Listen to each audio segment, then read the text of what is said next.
Hello student. तो आज अपनी क्लास में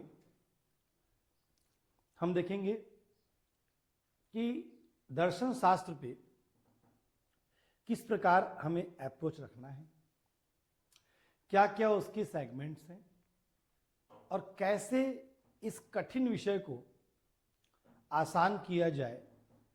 उसी उद्देश्य से आपका आज का वीडियो है। तो आइए आते हैं कि दर्शन शास्त्र जो पीएससी के पेपर 6 का पार्ट 1 है, अगर हम उसकी बात करें तो फिलॉसफी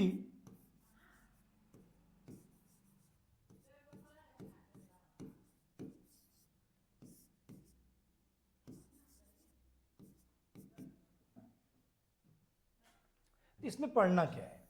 तो फिलॉसफी को बेसिकली हम लोग 3 से 4 सेगमेंट में डिवाइड करते हैं। पहला है आपका इंडियन फिलॉसफी, एक है आपका वेस्टर्न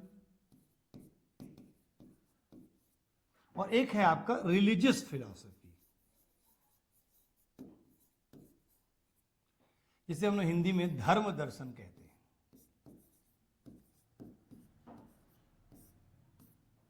तो बेसिकली 3 सेगमेंट हम लोग फिलॉसफी के मानते हैं। आपका इंडियन फिलॉसफी है, और अगर सीजीपीएससी का अगर हम ट्रेंड देखें जैसा चला आ रहा है, तो सीजीपीएससी के ट्रेंड के हिसाब से अगर हम 75 मार्क्स में इसको डिवाइड करें तो 25 टू 30 मार्क्स आपका इंडियन फिलॉसफी कवर करता है, और ऐसे ही वेस्टर्न जो फिलॉसफी है वो 20 से 25 कवर करता है। ये 15 तक भी हो सकता है, 25 हो सकता है, मतलब एक रेंज है इसका 20 से 25 के बीच में। रिलीजियस फिलॉसफी, धर्म दर्शन, जिसके अंतर्गत में जो हमारे कंटेम्पररी फिलॉसफर हैं उसको भी रख दूं तो आप यानी जो आपका एथिक्स वाला पार्ट है, विचारक वाला जो सेक्शन है, इसको भी रख दूं तो ये लगभग 15 से 20 का रेंज देता है। यानी सबसे अधिक प्रश्न आपके इंडियन फिलॉसफी से होते हैं। यही ट्रेंड है लास्ट 5 से 6 साल का। और जब भी आप मेंस पढ़ें तो लास्ट 5 इयर्स का आप ट्रेंड को देखें, ठीक है। तो 5 इयर्स का ट्रेंड कुछ इस प्रकार से रहा है। लास्ट ईयर जो मेंस हुआ था उसमें वेस्टर्न फिलॉसफी से भले 2 नंबर के क्वेश्चन आए थे, पर बहुत सारे क्वेश्चन आए थे। तो 2 नंबर के क्वेश्चंस पे विशेष रूप से ध्यान देना है आपको। अगर आप उस पर ध्यान दें तो 2 नंबर, 4, 8 और 15, ठीक है। तो 2 और 4 के जो क्वेश्चन होते हैं इनका फ्रेम सेम होता है, यानी इन दोनों की जो कंटेंट्स हैं वो सेम होते हैं। बस थोड़ा सा अगर आप विथ एग्जाम्पल चले जाएं तो 2 से वो 4 हो जाता है। सेम ऐसे ही अगर हम बात करें 8 और 15 की, इनका फ्रेम भी सेम होता है। यानी अगर आप किसी प्रश्न को तैयार कर रहे हैं तो आप ये मान लीजिए, जैसे मैंने आपका अद्वैत वेदांत की बात की, शंकराचार्य की फिलॉसफी की बात की, तो शंकर की फिलॉसफी अगर आप प्रिपेयर कर रहे हैं 8 मार्क्स पे, तो आसानी से उसे थोड़ा सा और एक्सप्लेन कर दिया जाए। यानी मैं आपको यही सिखाऊंगा कि हमको 2 प्रकार से अपने आंसर को फ्रेम करना है, और यही आपके लिए महत्वपूर्ण होगा। एक 2 और 4 का फ्रेम है, और एक आपका 8 और 15 का फ्रेम है। तो खास तौर पे फिलॉसफी, चूंकि ये मेंस का ही सब्जेक्ट है, प्रीलिम्स में होता ही नहीं, इसलिए यहां पर ध्यान देना। 2 प्रकार के, 2 टाइप्स के अपन क्वेश्चन रीड करेंगे, डील करेंगे। एक छोटे आंसर और एक लॉन्ग आंसर, यानी शॉर्ट आंसर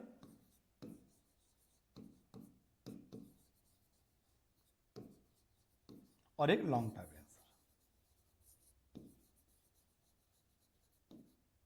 दो प्रकार से तैयारी करनी है। और आज की क्लास में हम लोग स्टार्ट करेंगे फिलॉसफी के बिल्कुल बेसिक से कि फिलॉसफी है क्या, दर्शन है क्या, उसकी अप्रोच क्या होती है, क्या उसमें पढ़ना होता है, दैट्स इंपॉर्टेंट। और यहीं से पूरा सिलेबस भी हम लोग डील कर जाएंगे। किसी भी विषय को पढ़ने से, खासतौर पे मेंस के सब्जेक्ट में, ये बहुत आवश्यक है कि आपके पास सिलेबस हो। दूसरा, प्रीवियस ईयर क्वेश्चन यानी PYQ, यानी सिलेबस एंड द PYQ, दो इंपॉर्टेंट चीजें हैं जो आपके पास होनी चाहिए, खासतौर पर मेंस के सब्जेक्ट के लिए। चलिए डील करते हैं कि फिलॉसफी है क्या। तो बिल्कुल सिंपल सी तरीके से डील करेंगे और हम ये देखेंगे what is the meaning of philosophy, what is the meaning of दर्शन।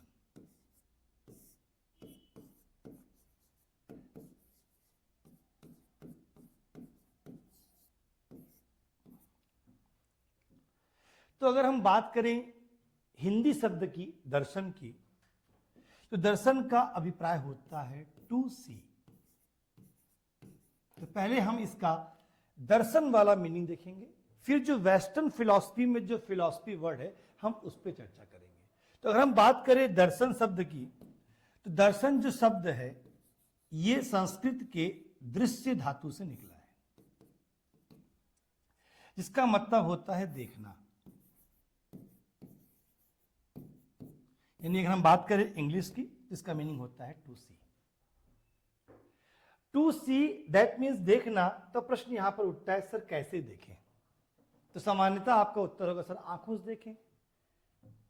तो क्या आंख से देखकर ही हर चीज ऑब्जर्व की जा सकती है क्या? क्या ज्ञान प्राप्ति के लिए फॉर द नॉलेज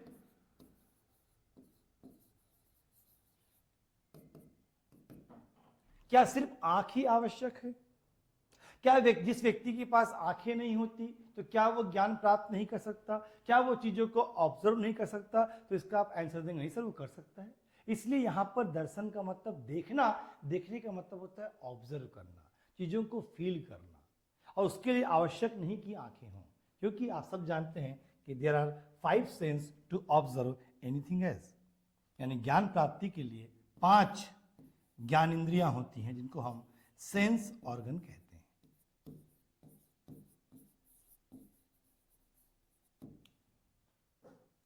तो ये जो सेंस ऑर्गन की हम बात करते हैं इन्हें हम हिंदी में ज्ञानेंद्रिया कहते हैं। तो इसके नाम से स्पष्ट है कि ज्ञानेंद्रिया यानी वह इंद्रियां जिनसे हम ज्ञान प्राप्त करते हैं। और आप भी बचपन से पढ़ते आ रहे हैं द 5 सेंस ऑर्गन्स। यानी यहां पर दर्शन का मतलब है हिंदी मीनिंग। देखिए फिलॉसफी का मतलब या इवन किसी भी सब्जेक्ट की बात करें तो हर सब्जेक्ट का मेन मोटिव होता है टू गेट नॉलेज, ज्ञान प्राप्त करना। तो फिलॉसफी में भी हम ज्ञान प्राप्त करेंगे और फिलॉसफी की मीनिंग यही है to get knowledge through your sense organ, यानी अपनी ज्ञानेंद्रियों के माध्यम से ज्ञान प्राप्त करना। तो क्या ज्ञान केवल आंखों से प्राप्त होगा? नहीं, हमारे पास 5 सेंस ऑर्गन्स है और ये जो 5 सेंस ऑर्गन है ये हमें ज्ञान देते हैं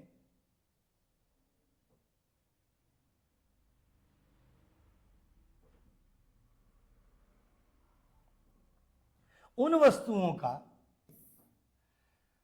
जो हमें दिखाई देंगे, जो इन ज्ञानेंद्रियों से महसूस होंगे, उन्हें हम कहते हैं एक्सटर्नल थिंग्स।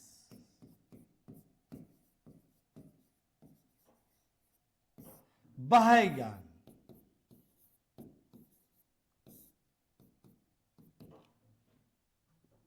पर जब हम बात करते हैं सोल की, जब हम बात करते हैं गॉड की, तो फिर जब इन विषयों की जब बात होती है, आत्मा का ज्ञान, ईश्वरीय ज्ञान, तो फिर ये जो हमारी 5 इंद्रियां हैं अब ये काम नहीं आएंगी। क्या आप ईश्वर को सूंघ सकते हैं? क्या आप ईश्वर को चख सकते हैं? क्या ईश्वर को देख सकते हैं? इसका उत्तर है नहीं। तो फिर हम इन वस्तुओं का ज्ञान कैसे प्राप्त करेंगे?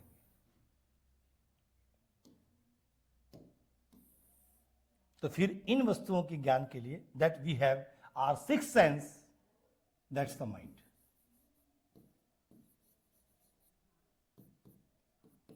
इसे कहते हैं मन।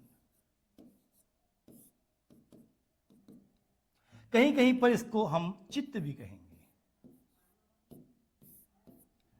तो ये जो मन है, mind, it's our six sense to get the internal knowledge.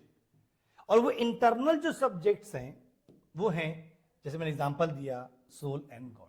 इसका मतलब हमारी फिलॉसफी में ज्ञान प्राप्ति के लिए हमारे पास 6 इंद्रियां हैं, that we have 6 sense organs. जो 5 है उनको हम कहते हैं बाह्य इंद्रिया, एक्सटर्नल ऑर्गन्स, और जो हमारा माइंड है, हमारा जो मन है, चित्त है, उसे कहते हैं इंटरनल ऑर्गन्स, अर्थात आपका आंतरिक सेंस।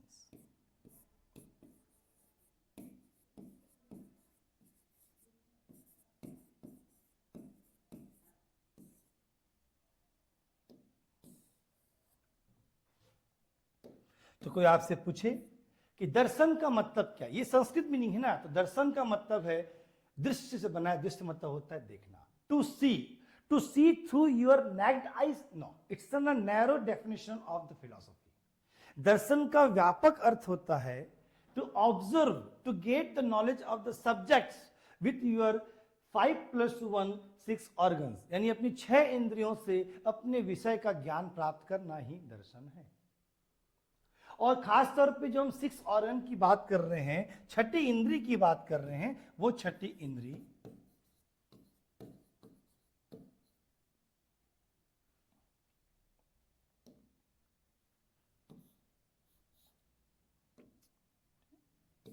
वो है आपका मन। तो हम फिलॉसफी में 6 की बात करेंगे, और मन से हम उन चीजों के बारे में जानेंगे जो इंटरनल है, जो आंतरिक है, जो बाह्य वस्तु का ज्ञान नहीं है। तो ये हुई मीनिंग। अब बात करते हैं सर, जो फिलॉसफी वर्ड है इसका मीनिंग क्या है। तो meaning of philosophy, that's the wisdom of knowledge.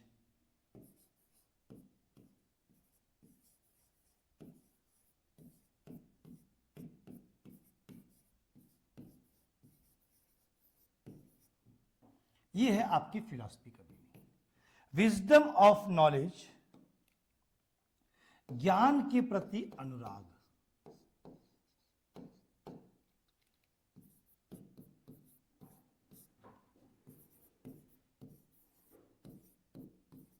यानी फिलॉसफी का मीनिंग जो है वो है विजडम ऑफ नॉलेज, अर्थात ज्ञान के प्रति अनुराग। यही उसका अभिप्राय है। यानी overall philosophy, that means knowledge. ठीक। और नॉलेज के आधार पर हम इसे 2 कैटेगरी में डिवाइड करते हैं।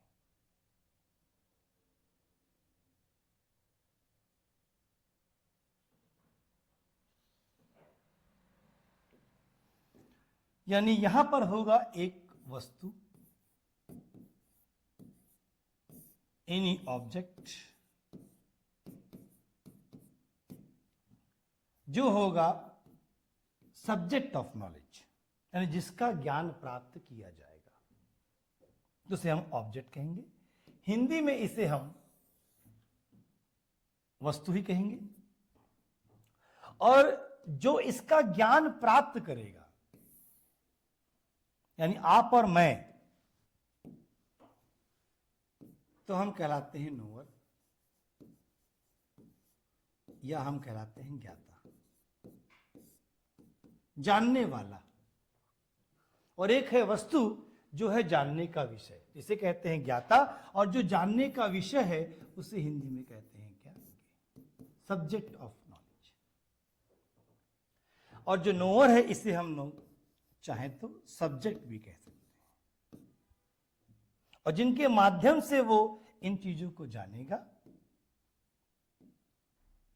उसे ही हम लोग सेंस ऑर्गन कहते हैं।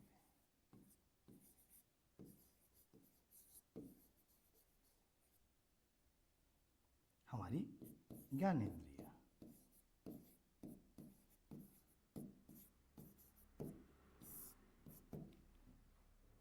तो ये है बेसिक कॉन्सेप्ट। हम लोग अगर साइंस की बात करें तो हम लोग साइंस भी यही करते हैं।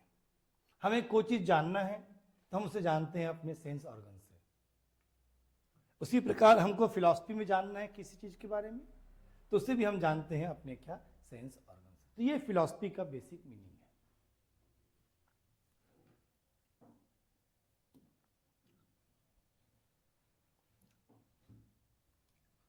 अब आते हैं कुछ टर्मिनोलॉजी, यानी फिलॉसफी में कुछ वर्ड्स आएंगे फ्यूचर में, तो उसकी मीनिंग क्या होती है। बेसिक टर्म्स, तो जैसे हम पढ़ते हैं कि जो पदार्थ होते हैं, मैटर्स होते हैं, उनके दो प्रकार होते हैं। उसी प्रकार से जैसे पदार्थ कोई भी मैटर है, तो आप देखते हैं कि इसकी दो रूप बोलते हैं आप, एक सजीव और एक निर्जीव, living and non living things.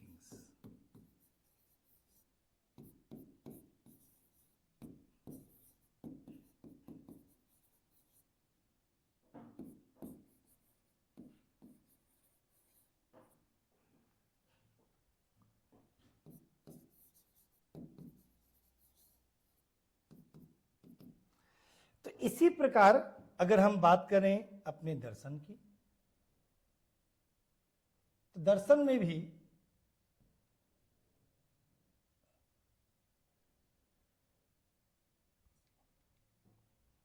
दो प्रकार की वस्तु होंगी, टू टाइप्स ऑफ थिंग। एक कहलाएगा जड़ और एक कहलाएगा चेतन। जड़ चेतन, इसको लिविंग एंड नॉन लिविंग नहीं कहेंगे। चेतन मतलब कॉन्शियस,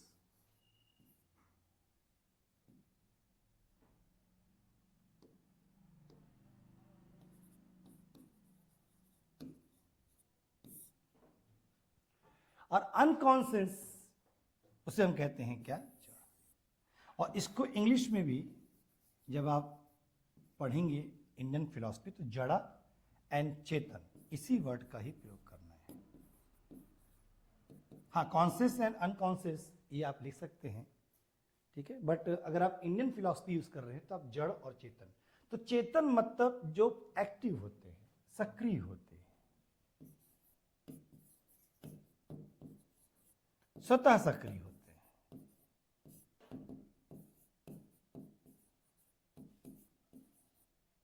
जैसे हम और आप, हम एक्टिव हैं, प्रोएक्टिव हैं, और जो खुद एक्टिव नहीं होते उसे हम जड़ कहते हैं। जैसे आपने न्यूटन्स का अगर फर्स्ट लॉ पढ़ा है, तो न्यूटन ने भी इसी के बारे में बात की थी। Newton's first law is the law of inertia. तो वहां से निकल के आया है ये वर्ड जड़। जड़ का मतलब होता है जो खुद सक्रिय नहीं होते। न्यूटन्स फर्स्ट लॉ मतलब इन्हें अगर आपको सक्रिय करना है, just you want to apply the external force, यानी इन्हें सक्रिय करने के लिए आपको बाह्य बल की आवश्यकता पड़ती है, तो उसे हम कहते हैं जड़। जैसे एक मनुष्य भी जड़ हो सकता है यदि उसकी चेतना समाप्त हो जाए, राइट। जैसे कोई व्यक्ति बेहोश हो जाता है तो फिर उसकी जो अवस्था होती है, स्टेट, वो हो जाती है जड़ अवस्था, यानी यहां पर उसकी चेतना शून्य हो जाती है, अनकॉन्शियस हो जाता है वो, ठीक है। पर यदि कोई व्यक्ति सो रहा है तो आप उससे ये नहीं कह सकते कि वो जड़ है, क्योंकि सोते समय भी वो सपने दिखता है, और सपने देखने का मतलब ये है कि वो अब भी कॉन्शियस है। पर बेहोश हो गया है तब आप कह सकते हो कि वो अपनी जड़ अवस्था में। इसका मतलब फिलॉसफी में दो प्रकार के पदार्थ हैं, there are two types of objects और the thing. The first is जड़ एंड सेकंड इज चेतन, यानी अनकॉन्शियस एंड द कॉन्शियस। तो ये सब जो टर्मिनोलॉजी है ये आपको यूज करनी है, क्योंकि आगे जाकर हम लोग इन शब्दों का प्रयोग करते हैं। तो ये फिलॉसफी के कुछ टर्म्स होते हैं।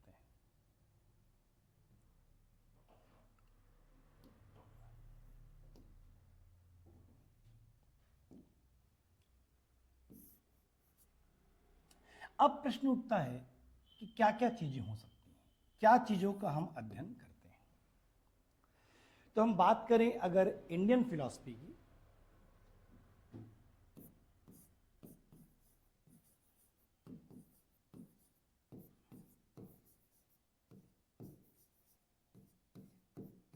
तो इंडियन फिलॉसफी की खास बात यह है कि इसका जो ओरिजिन है वो हुआ है रिलीजन से,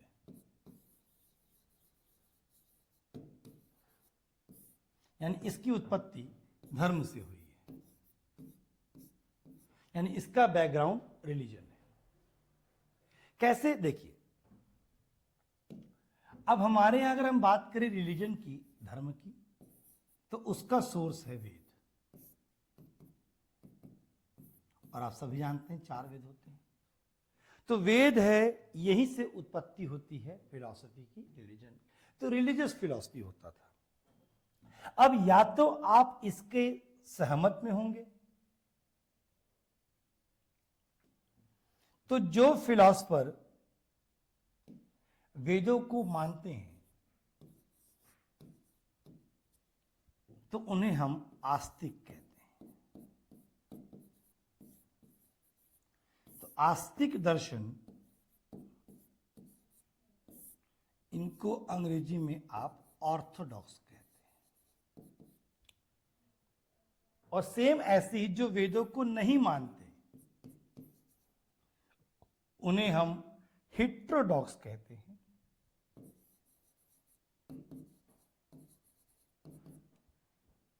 और हिंदी में इसे कहा जाता है नास्तिक। तो आस्तिक नास्तिक का जो डिफरेंस है, जैसा कि हम और आप पढ़ते थे तो हमें लगता था कि इसका डिफरेंस है God. Who believe in God that atheist, आस्तिक। जो नहीं करता ईश्वर पे विश्वास, उसे हम कहते थे क्या, नास्तिक। पर फिलॉसफी में आस्तिक और नास्तिक, ये जो 2 वर्ड है, इसका मतलब होता है, इसका जो डिफरेंस है वो है वेद। तो who believe in Veda that's आस्तिक, और जो नहीं करता बिलीव, उसे कहते हैं नास्तिक। और इसी आधार पर इंडियन फिलॉसफी की कुछ कैटेगरीज बन जाती है, और यही आपकी सीजीपीएससी का बन जाएगा सिलेबस।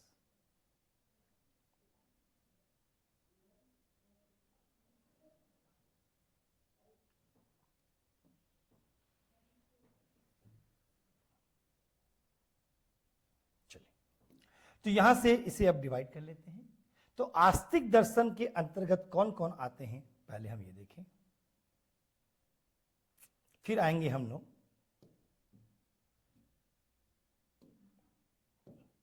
कौन कौन से फिलोसोफर हैं। आइए देखते हैं।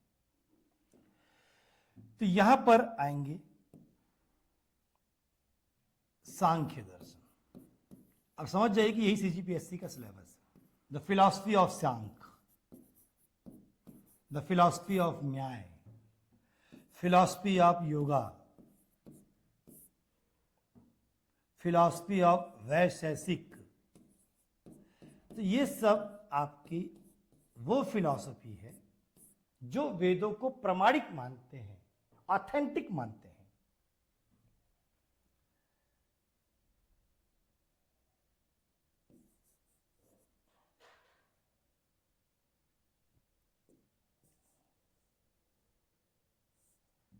और 2 आपके और हैं, एक है मीमांसा और एक है वेदांत। तो इस प्रकार यहां पर 6 फिलॉसफी है।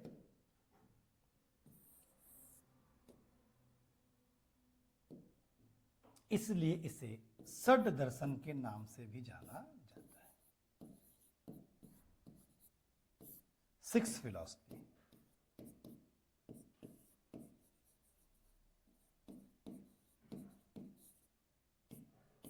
और ये क्लियर है कि ये जो 6 फिलॉसफी है ये वेदों को मानते हैं। तो इनका ओरिजिन वेदों से नहीं हुआ है, पर ये वेदों को ऑथेंटिक मानते हैं। और जो वेदों को नहीं मानते, वेद के विरुद्ध हैं, उन्हें हम कहते हैं नास्तिक। और इसके अंतर्गत आते हैं 3 फिलॉसफर। 3 फिलॉसफी आएगी यहां पर।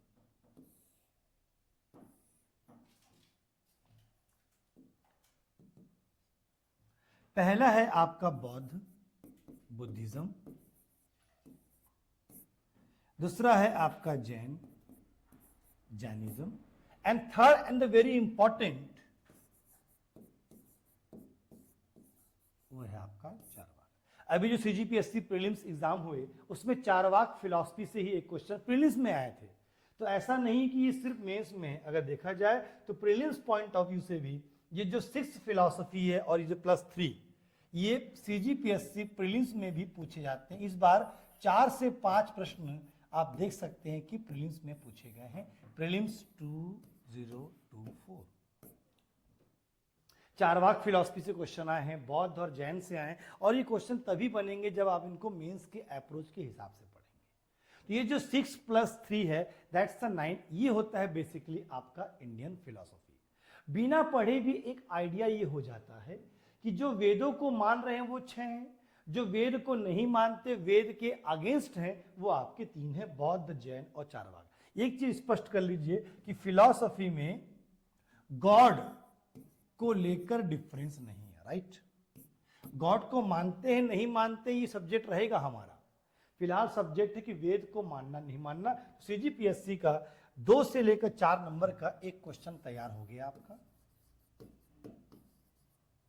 क्वेश्चन है डिफरेंस बिटवीन आस्तिक एंड नास्तिक दर्शन। तो ये रहा मूल अंतर। कौन कौन से आस्तिक में आते हैं, तो ये आपके 6 हो गए, कौन कौन से नास्तिक में आते हैं वो आपके 3। तो आस्तिक नास्तिक का ये डिफरेंस है। इसका मतलब इंडियन फिलॉसफी का ओरिजिन रिलीजन से हुआ, या तो आप अगेंस्ट द रिलीजन है या विथ द रिलीजन, या तो आप धर्म के साथ है या धर्म के विरुद्ध है। और यहां पर धर्म का अभिप्राय वेद से है ना। धर्म की और भी बेसिक परिभाषाएं होती हैं, बहुत विस्तार से हम पढ़ेंगे आगे जाकर रिलीजियस फिलॉसफी में, पर फिलहाल अभी आपको समझाने के लिए वेद को आधार रखिए और इसे बनाइए। 2 नंबर पे यदि सीजीपीएससी पूछता है तो आप आसानी से इसका उत्तर दे सकते हैं। इंग्लिश मीडियम में भी इनके सेम नाम होते हैं, सांख्य, न्याय, Yoga, Vaisheshika, Mimamsa and Vedanta. That's the Buddhism, Jainism and the philosophy of Charvaka. ये हो गए आपके 2 नंबर के एक प्रश्न। बस यही आपको सीखना है कि पहली क्लास से अगर आप चाहें चीजों को ऑब्जर्व कर सकते हैं। फिर मुलाकात होगी आपके साथ अगले वीडियो में। Thank you.